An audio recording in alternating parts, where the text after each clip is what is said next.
The cockpit was on fire when Commander Sarah Chen realized she was still alive.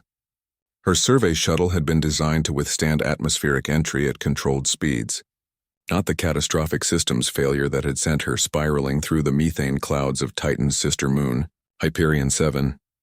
The impact should have turned her into a smear of organic matter against the mountainside.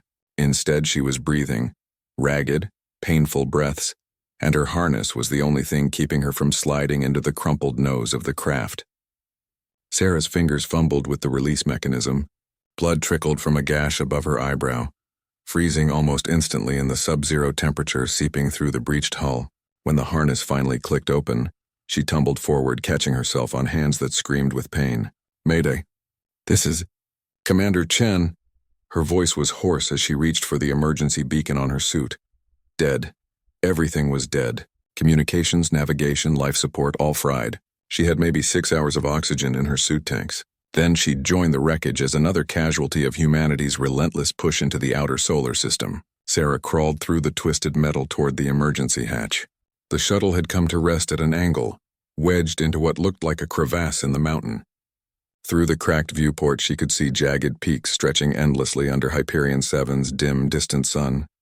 Beautiful. Desolate. Deadly.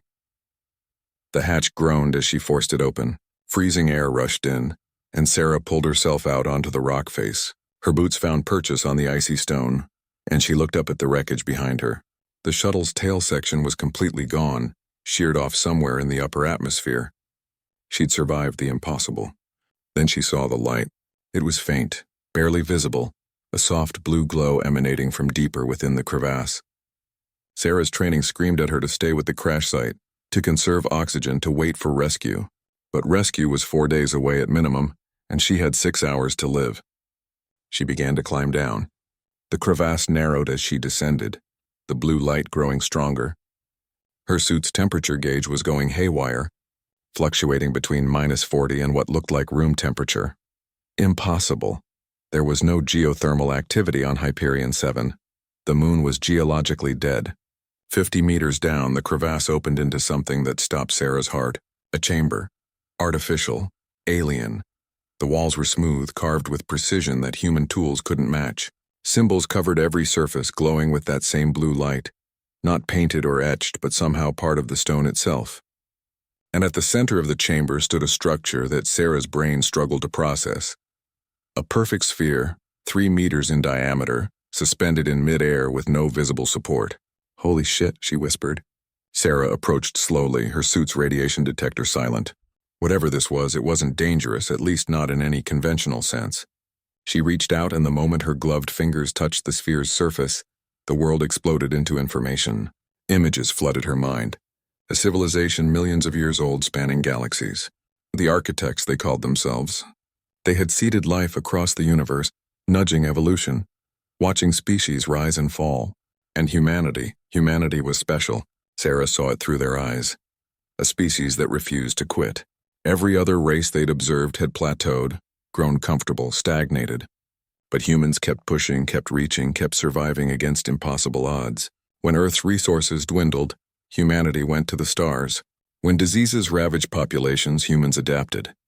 When wars threatened extinction, humans found peace, not because they were inherently peaceful, but because they chose survival over destruction. The architects had left this vault here on this lifeless moon billions of years ago. A test, a message, waiting for the day when a species would be reckless enough, stubborn enough, lucky enough to find it. The sphere pulsed, and Sarah understood. The crash hadn't been an accident. Her shuttle systems hadn't failed, they'd been guided. The architects' automated systems were still active, still watching, still testing. And Sarah Chen, bleeding and dying on a frozen moon, had passed. New information flooded in.